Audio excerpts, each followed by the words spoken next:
We continue to dive into player grades as report card season is here on this episode of Locked On Anaheim Ducks.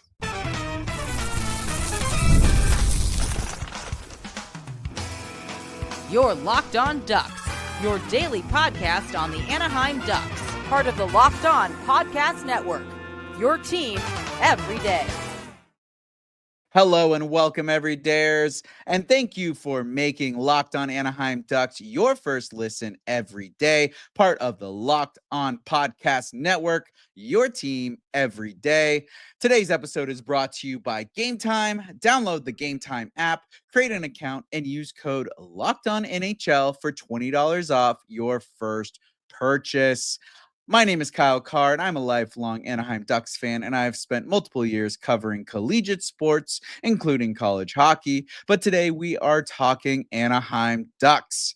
The player grades are going to continue as we dive into the forwards. And today we've got on deck Ryan Strome, Frank Vatrano, and Troy Terry. Pretty much the second line the entire season, as Greg Cronin basically did not break this lineup whatsoever during the season. First off, we got to dive into Ryan Strome. I was expecting a little bit more out of this guy this season, but let's get into the numbers and then we'll dive into how I felt about him. He played 82 games, one of the few players that did actually make it through the entire season playing every single game.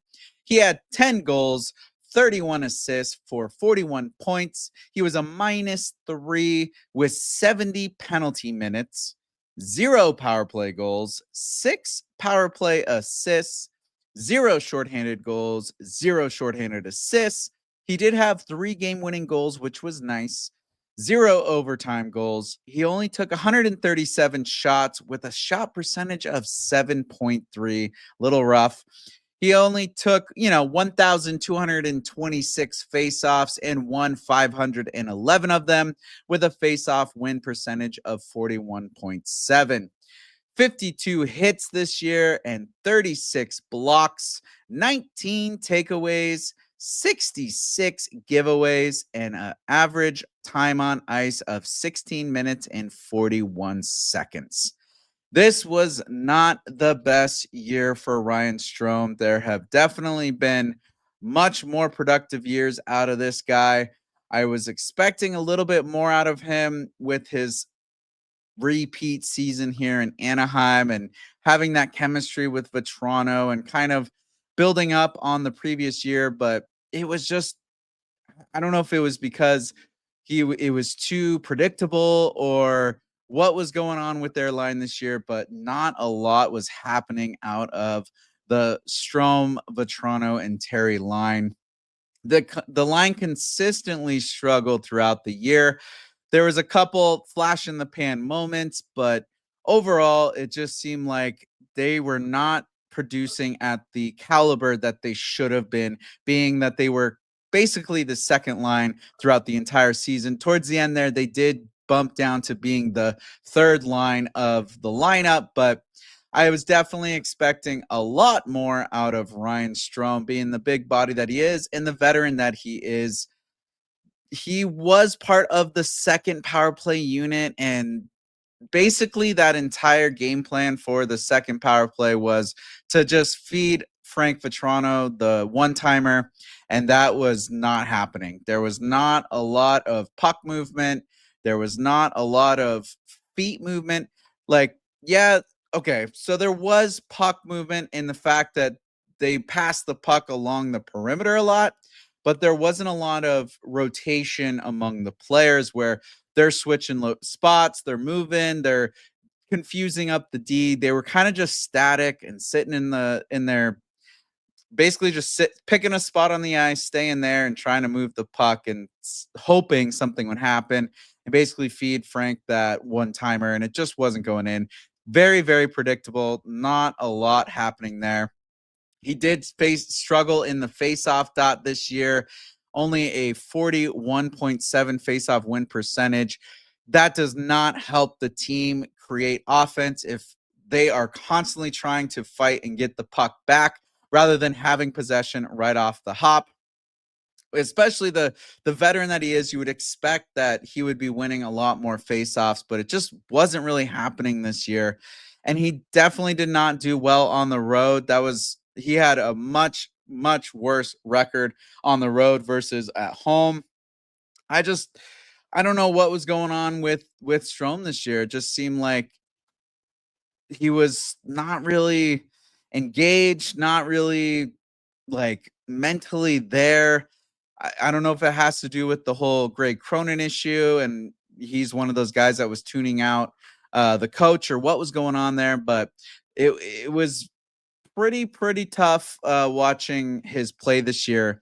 Ironically, though, he was a plus 20 when the Ducks were winning games, but minus 21 when the Ducks lost their games. So seems like he was pretty much a balance of the team. Like if he was being successful and having a good game, the Ducks would come out with the win. But if he wasn't having a good game, the Ducks would come out a losing game. So one of those guys that clearly sets the tone for the locker room, being one of the veteran guys, and you would hope that he would have produced a little bit more. Shots weren't that accurate. He took a pretty good amount of shots this year, but with a 7.3 shot percentage and only 10 goals. Yeah, he got double digits and 31 assists. He's out there making plays at least, but when it comes down to the defense and the neutral zone play, and your a second line is supposed to really be creating a lot of that offense and be one of the top scoring lines, and this line just struggled the entire season. I So many plays and so many games where it was just like, where the heck are Ryan and Frank right now? I know I'm calling by first names as if we're buddies, but Strome and Vatrano just completely MIA in a lot of these games. And it was noticeable, as you can see, when they weren't successful, the Ducks weren't successful. And when they were successful, the Ducks were successful. So I would hope that within the next year and having better coaching, there would be a little bit more offense coming from Ryan, and hopefully he works on those faceoffs, because the Ducks need to have more of their centers being above the 50% mark throughout the season, so the Ducks can start their play with possession and really start creating that offensive zone time and possession time.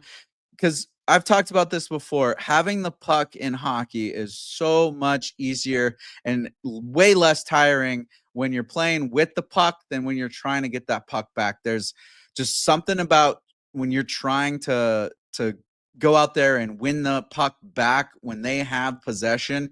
It wears you down. The 35-second shift feels like a minute and a half, versus when you have the puck, a minute shift feels like 20 seconds. So would like to see a little bit better improvement in the face-off dot. And it was kind of interesting that he played his best hockey against Eastern Conference teams and not Western Conference teams. I My guess is that it comes from being in that Eastern Conference for a lot of his career. He's got a lot of experience playing against those types of teams, whereas the West Coast is a little bit fresher for him, and you get a lot of reps against the East Coast when you're out there. And uh, just the way the conferences are set up, you're playing division rivals. You play them 4 times a year. You only play the opposite conference twice a year, so clearly he has a lot of experience playing against those East Coast teams, as he performed a lot better against the Eastern Conference than the Western Conference. And honestly, like I keep harping on it, but this line was the biggest letdown for me this year. I mean, we'll get into the fourth line later, but my expectations for the second line, the Strome, Vatrano, Terry line, I was expecting a lot out of these guys every single night, and I really felt like they were the biggest letdown out of the entire squad this year. Getting to the grade for Strome, yes, he's not the entire line, but he was that center player for this team, and he's got to be setting the tone. And it just seems like he had opportunities to help take the games over, but just was a step behind, kind of out of it, kind of just mentally disengaged from the team. So getting to his grades, I give him a B for offense, could have been a B minus, a C on defense, and an overall C plus. And just with the expectations I had out of Strome and his season this year, it just seemed like he had a pretty mid year. Like he just, as the kids say, it was mid. There was nothing really spectacular, nothing really to write home about, but also wasn't overly detrimental, only -3. So not that terrible. Could have been a lot worse. We're going to get into Frank Vatrano, the guy who had a career season last year. We'll see how he did this season after this. Now, did you know that your Fire TV is also an Xbox? Turn any TV into your gaming and entertainment hub with Fire TV Stick 4K devices. No console required. Just grab your paired controller, subscribe, or sign into Xbox Game Pass Ultimate with EA Play included, and you're ready to play. Dive into hundreds of premium titles from EA Sports College Football 25 to Call of Duty Black Ops 6 and Avowed as easily as you stream your favorite shows. It's gaming made simple, and it's all on your Fire TV. It's the latest technology for elevated playing with Wi-Fi 6/6E and auto low latency mode advanced technology. Fire TV Stick 4K delivers smoother, more responsive gameplay with lightning fast speeds you need to stay competitive. I honestly love to play Xbox. I've been jamming on the Xbox since the first console that came out by them. And now to have it just on the 4K stick, and I can take it out. I just need the controller. I don't have to lug my giant, Series X around.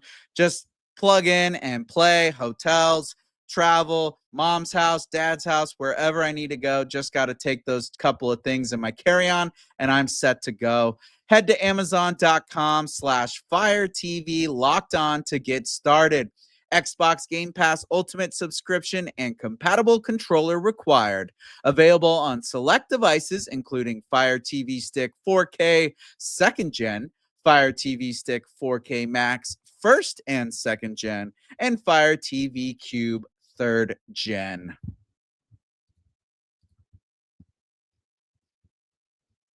Moving on to Frank the Tank Vatrano, another player that I had a lot of expectations, especially after having a career year last year. He didn't get up to that level, but it wasn't overall a terrible year for him.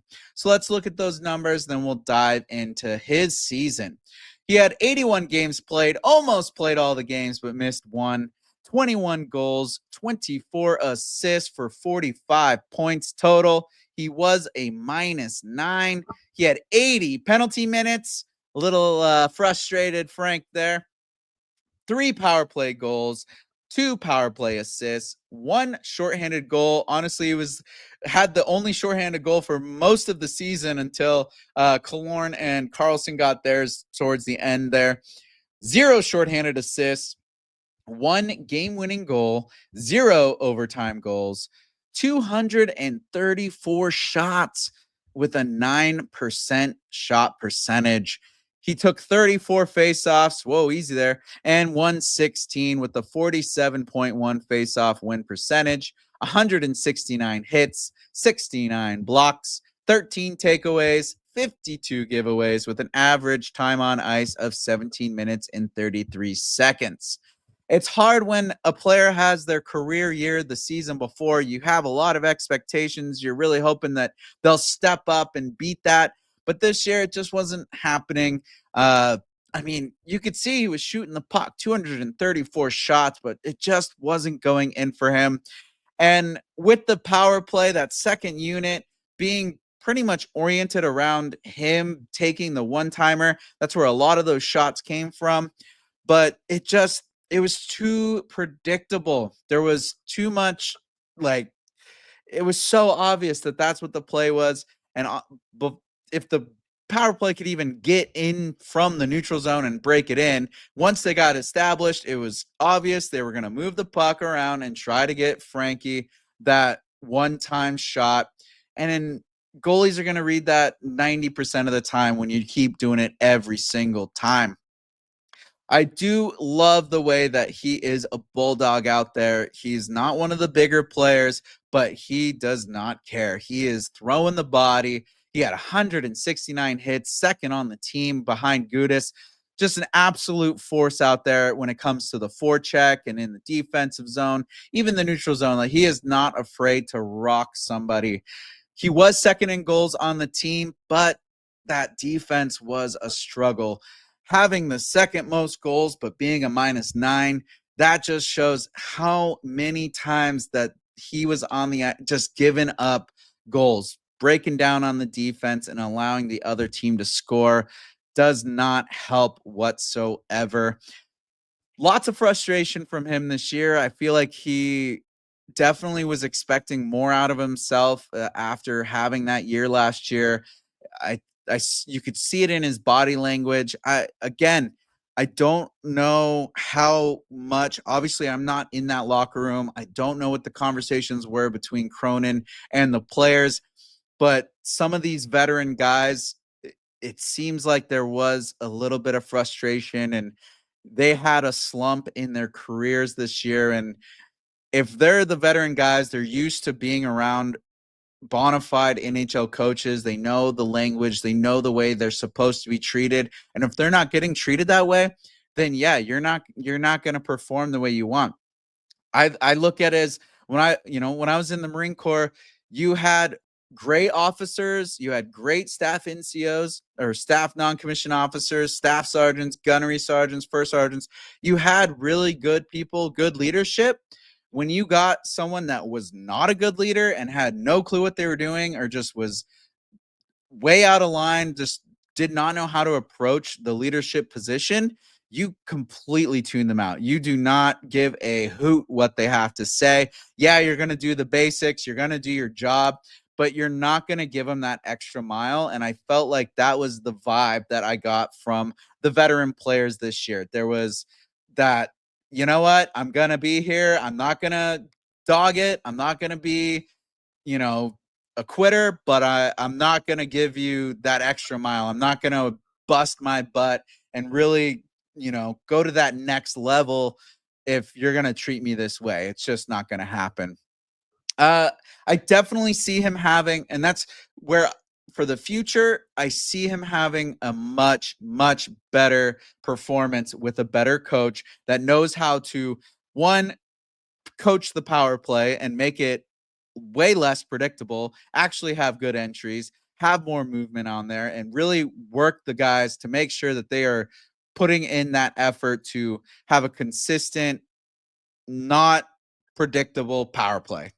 I know it sounds contradictory, consistently not predictable, but to continue to move, continue to be bouncing around, switching locations, moving the puck in different styles, have more than one game plan. That's what I need. Like there's a million ways to conduct a power play, and they did one. Like that was their whole thing. The whole season was one style of entry, one style of movement. It needs to change. And Frank is one of those guys that I see really carrying the team if he has a better coach and has that the drive to really put it out there for that head coach. He still has 4 years on his contract until he's a UFA with Anaheim. So there's plenty of time for him to really earn his contract. And he's a great guy. He talks about how much him and his family just really loved Orange County and Anaheim, and they're glad to be out here. So there's a lot of positives that he has towards this team and towards this area. And it just comes down to better coaching, better conversations. And he's going to be one of those guys that's going to really perform and guide this team in the right direction and be that bright light for these younger players. Now, to get into his grade, I give him an A on offense. When you're the second highest goal scorer, obviously you gotta have an A. B- on defense, though, that it was just, I could have given him a C plus, even being at a -9 while being the second most. But he had his moments. Obviously, on the PK, he did pretty okay. And I give him a B plus overall. I see a lot more out of him. I want him to come back to that season he had last year, and I think he has that potential. This year was just a little off kilter. There was a lot of frustration, a lot of negativity, it seemed like, and even with the growth and the way the team grew this year and went from 59 points to 80, I see him taking another step with better coaching, better conversations, better mentorship from the coaching staff. So B plus overall, uh, not a bad grade. I I definitely see him getting up to that A plus level next year. His offense was great, but that defense just needs a little work. We're going to get into one of my favorite players from basically since he joined the Anaheim squad, Troy Terry, coming up after this. The Stanley Cup playoffs are here. And if you've never been to a live NHL playoff game, it is unlike anything else. The intensity, the speed, the energy in the building, it's next level. And thanks to Gametime, getting in the door is easier and more affordable than ever. Gametime is the fastest way to grab playoff tickets, even for those must-see matchups. Prices actually drop as puck drop gets closer. And with last minute deals, you can save up to 60%. Gametime, it's honestly so easy to get in. You check it out, you keep checking, get close, drive towards the arena. By the time you get there, there's going to be super cheap tickets. You'll get in the door for 60% off. That's so crazy. I mean, no seat is a bad seat at hockey, and Gametime has got you, even with the best tickets in the house. So take the guesswork out of buying tickets with Gametime. Download the Gametime app, create an account, and use code LOCKEDONNHL for $20 off your first purchase. Terms apply. Again, that's code LOCKEDONNHL for $20 off. Download the Gametime app today. Last minute tickets, lowest price, guaranteed.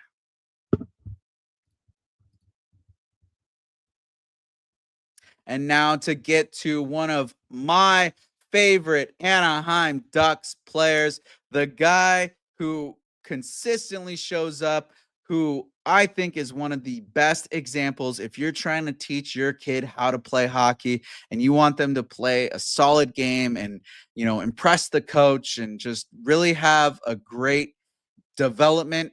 Troy Terry is the guy that you need to tell your son or daughter to watch, because this guy shows up every night and he does all the little things right. I will say it until the cows come home. Troy Terry is a 100% solid 200-foot player. I love this guy. Let's look at the numbers and we'll get into why I love him that much more. Games played, 77. A little unfortunate he didn't play all 82 this year, but that's okay because he came away with 21 goals, 34 assists for 55 points. That's right. He led the team in assists and points this year. He was 0 on the plus minus, 20 in penalty minutes, 4 power play goals, 7 power play assists. He was basically the power play merchant for the Ducks this year. 0 shorthanded goals and 0 shorthanded assists, but he's not really out on the penalty kill, so that's okay.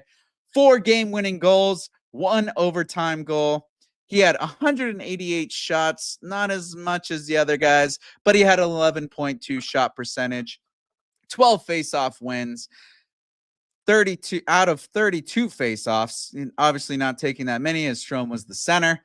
He had a 37.5 face-off win percentage. Only 7 hits. Interesting stat there. 7 hits on the entire season, 29 block shots, 22 takeaways, 68 giveaways with an average ice time of 18 minutes and 51 seconds. One of the highest of all forwards out there.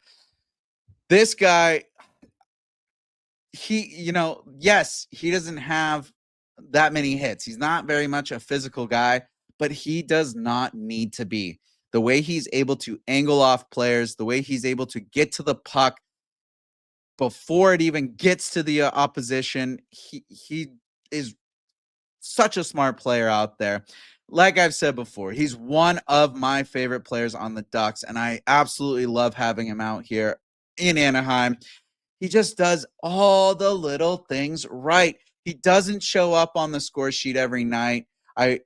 Yes, he led the team in assists and points this year, but the way he plays, he could have been a 50 goal scorer. He could have had 100 points this year. It just wasn't clicking with Strome and Vatrano out there, but he is such a great dynamic player. His heads up ability, his the way he reads it, he's so smart out there. He's one of those players that goes to where the puck is going, not where it's been. I don't know how many times I watched where he enters the zone.